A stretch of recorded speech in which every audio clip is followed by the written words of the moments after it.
Hey guys, this is Eliza. To this week we're reading The Outsiders by S.E. Hinton. Some of you may have heard of this book. It's a very famous book, and for good reason. It's very, very good. I think that everybody should read it at least once in their life, so here's a little taste of what it is. This video might be split up into two parts, because the first chapter is like 20 pages, pretty long, so yeah, let's get started. Let's read the blurb first. The most popular young adult novel of all time. In Ponyboy's world, there were two types of people. You could be a Soc, one of the rich society kids, and get away with anything. Or, if you weren't lucky, you could be a greaser, like he was. Living on the outside, Ponyboy knew where his loyalties lie, with his brothers, Derry, Soda, and with Johnny and their gang. Hanging out at Derry's house, where they made their own rules, or rumbling with the Socs, it was the best of times, until Johnny went too far. Defending Ponyboy's life, Johnny pulled a knife, and his Soc was dead. Johnny and Ponyboy were on the run, but they couldn't escape the violence they left behind. When it was first published in 1967, The Outsiders struck an immediate chord with a generation of readers. Defying convention, the groundbreaking novel became a touchstone of honesty and excellence in its genre. 30 years later, with over 8 million copies sold, the story speaks to young adults today as powerfully as it ever did. Okay, so let's get started. Chapter 1. When I stepped out into the bright sunlight from the darkness of the movie house, I had only two things on my mind: Paul Newman and a ride home.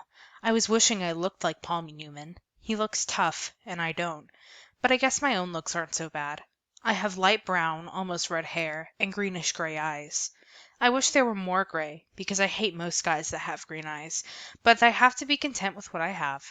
My hair is longer than a lot of boys wear theirs, squared off in the back and long at the front and sides, but I'm a greaser, and most of my neighborhood barely bothers to get a haircut. Besides, I look better with long hair. I had a long walk home and no company, but I usually loan it anyway, for no reason, except that I like to watch movies undisturbed, so I can get into them and live them with the actors. Live them! Live them with the actors! When I see a movie with someone, it's kind of uncomfortable. Like having someone read your book over your shoulder. I'm different that way. I mean, my second oldest brother, Soda, who is 16 going on 17, never cracks a book at all. And my oldest brother, Daryl, who we call Derry, works too long and hard to be interested in the story or drawing a picture. So I'm not like them.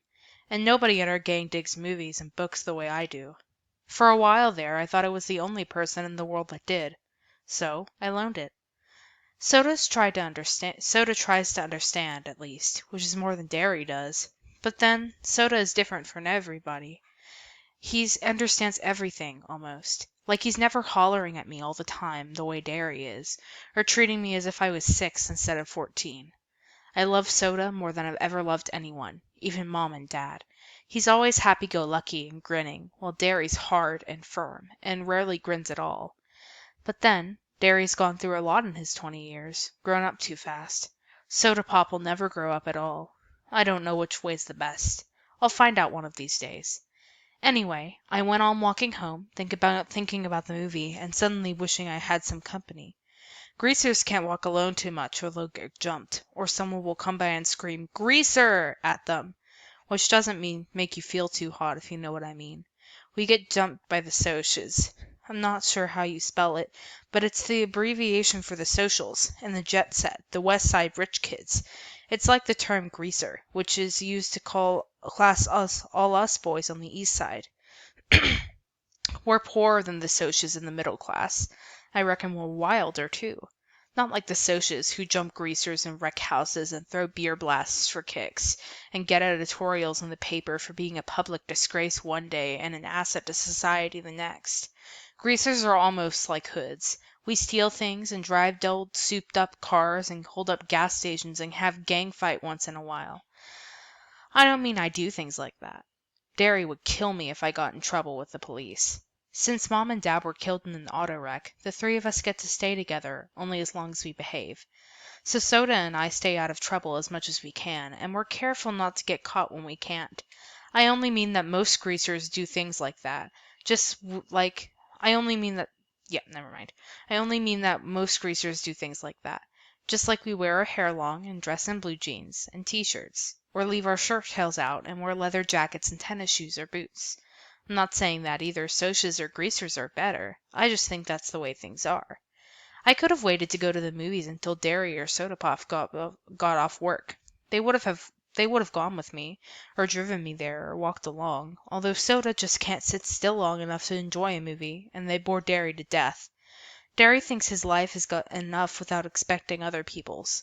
Or I could have gotten one of the gang to come along, one of the four boys Derry and Soda and I have grown up with and consider a family. We're almost as close as brothers. When you grow up in a tight-knit neighborhood like ours, you get to know each other real well. If I had thought about it, I could have called Derry and he would have come on by his way home and picked me up. Or Two-Bit Matthews, one of our gang, would have come to get me in his car if I had asked him. But sometimes I just don't use my head. It drives my brother Derry nuts when I do stuff like that. 'Cause I'm supposed to be smart. I make good grades, have a high IQ and everything, but I don't use my head. Besides, I like walking. I about decided I didn't like it so much, though, when I spotted that red Corvair trailing me. I was almost 2 blocks from home then, so I started walking a little faster. I had never been jumped, but I'd seen Johnny after four Socias got hold of him, and that wasn't pretty. Johnny was scared of his old shadow after that. Johnny was 16 then. I knew it wasn't any use, though, the fast walking. I mean, even before the Corvair pulled up beside of me and five Socias got out. I got pretty scared. I'm kind of small for 14, even though I have a good build, and those guys were bigger than me. I automatically hitched my thumbs in my jeans and slouched, wondering if I could get away if I made a break for it. I remembered Johnny, his face all cut up and bruised. I remembered how he had cried when we found him, half conscious in the corner lot. Johnny had an awful rough at home. Took a lot to make him cry. I was sweating something fierce, although it was cold. I could feel my palms getting clammy, and the perspiration running down my back. I get like that when I'm real scared. I'd glance around for a pop bottle or a stick or something. Steve Randall, Soda's best buddy, had once held off 4 guys with a busted pop bottle, but there was nothing. So I stood there like a bump on a log while they surrounded me. I don't use my head. They walked around slowly, silently, smiling. "Hey, Grease," one said in an over-friendly voice. "We're gonna do you a favor, Greaser. We're gonna cut off all that long, greasy hair." He had on a Madras shirt. I can still see it. Blue Madras. One of them laughed, then cussed me out in a low voice. I couldn't think of anything to say. There just isn't a whole lot you can say while waiting to get mugged, so I kept my mouth shut. "Need a haircut, Greaser?" The medium-sized blonde pulled the knife out of his back pocket and flipped the blade open. I finally thought of something to say. "No!" I was backing up, away from that knife. Of course, I backed right into one of them. They had me down in a second. They had my arms and legs pinned down, and one of them was sitting on my chest with his knees on my elbows. If you don't think that hurts, you're crazy. I could smell English leather shaving lotion and stale tobacco, and I wondered foolishly if I would suffocate before they did anything. I was scared so bad I was wishing I would. I fought to get loose, and almost did for a second. Then they tightened up on me, and the one on my chest slugged me a couple of times. So I lay still, swearing at them between gasps. A blade was held against my throat. "How'd you like that haircut to begin just below the chin?" It occurred to me that they could kill me. I went wild. I started screaming for Soda, Derry, anyone. Someone put his hand over my mouth, and I bit it as hard as I could, tasting the blood running through my teeth. I heard a muttered curse and got slugged again. They were stuffing a handkerchief in my mouth. One of them kept saying, "Shut 'em up, for Pete's sake, shut 'em up!" Then there were shouts and the pounding of feet, and the Socias jumped up and left me lying there, gasping. I lay there and wondered what in the world was happening. People were jumping over me and running by me, and I was too dazed to figure it out. Then someone had me under the armpits and was hauling me to my feet. It was Derry. "Are you all right, pony boy?" He was shaking me. I wished he'd stop. I was dizzy enough anyway.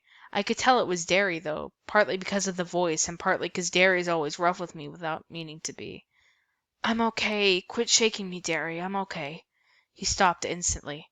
"I'm sorry." He wasn't really. Derry isn't ever sorry for anything. He does. It seems funny to me that he should look just exactly like my father and act exactly the opposite from him. My father was only 40 when he died, and he looked 25.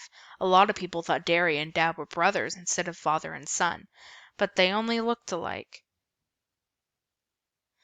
My father was never rough with anyone, without meaning to be. Derry is 6'2" and broad-shouldered and muscular. He has dark brown hair that kicks out in front and slight cowlick in the back, just like Dad's, but Derry's eyes are his own. He's got eyes that are like two pieces of pale blue-green ice. They've got a determined set to them, like the rest of him. He looks older than 20, tough, cool, and smart. He would be real handsome if his eyes weren't so cold, but he doesn't understand anything that's not plain hard fact. But he uses his head. I sat down again, rubbing my cheek where I'd been slugged the most. Derry jammed his fists into his pockets. They didn't hurt you too bad, did they? They did. I was smarting and aching, and my chest was sore. I was so nervous, but my hands were shaking, and I wanted to start bawling, but you just don't say that to Derry. I'm okay. Soda Pop came looping back. By then I had figured all the noise I had heard was the gang coming to rescue me. He dropped down beside me, examining my head. You got cut up a little, huh, pony boy? I only looked at him blankly. I did? He pulled out a handkerchief, wet it at the end with his tongue, and pressed it gently against the center of my head. You're bleeding like a stuck pig. I am? Look! He showed me the handkerchief, reddened as if by magic. Did they pull a blade on you? I remembered the voice. Need a haircut, Greaser? The blade must have slipped in while he was trying to shut me up. Yeah. Soda is handsomer than anyone else I know. Not like Derry. Soda's movie star kind of handsome, the kind that people stop on the street to watch go by. He's not as tall as Derry, and he's a little slimmer, but he has a finely drawn, sensitive face that somehow manages to be reckless and thoughtful at the same time. He's got dark gold hair that he combs back, long and silky and straight in the summer, and the sun bleaches it to shining wheat gold. His eyes are dark brown, lively, dancing, recklessly laughing eyes that can be gentle and sympathetic one moment and blazing with anger the next. He has Dad's eyes, but Soda is one of a kind. He can get drunk in a drag race or dancing without ever getting near alcohol. In our neighborhood, it's rare to find a kid who doesn't drink once in a while, but Soda never touches a drop. He doesn't need to. He gets drunk on just plain livin'. He understands everybody. He looked at me closely, more closely. I looked away hurriedly because, if you want to know the truth, I was starting to bawl. I knew I was as white as I felt, and I was shaking like a leaf. Soda just put his hand on my shoulder. Easy, pony boy. They ain't gonna hurt you no more. I know, I said, but the ground began to blur, and I felt hot tears running down my cheeks. I brushed them away impatiently. I'm just a little spooked, that's all. I drew a quivering breath and quit crying. You don't just cry in front of Derry, not unless you're hurt like Johnny had been the day we found him in the vacant lot. Compared to Johnny, I wasn't hurt at all. Soda rubbed my hair. You're an okay kid, Pony. I had to grin at him. Soda can make you grin no matter what. I guess 'cause he's always grinning himself. You're crazy, Soda, out of your mind. Derry looked at us as if he'd like to knock our heads together. You're both nuts. Soda merely cocked one eyebrow. It's a trick he picked up from Two-Bit. It seems to run in this family. Derry stared at him for a second, then cracked a grin. Soda isn't afraid of him like everyone else is, and just enjoys teasing him. I'd just as soon tease a full-grown grizzly, for some reason. But for some reason, Derry seems to like being teased by Soda. Our gang had chased the Socias to their car and heaved rocks at them. They came running toward us now, 4 lean, hard guys. They were all tough as nails and looked it. I had grown up with them and they accepted me, even though I was younger, because I was Derry and Soda's kid brother and I kept my mouth shut good. Okay, I'm going to end there for today because the chapter goes on for a few more pages, but you kind of get the gist of it. It's a really interesting book, and like I said, I think that people should read it at least once in their life.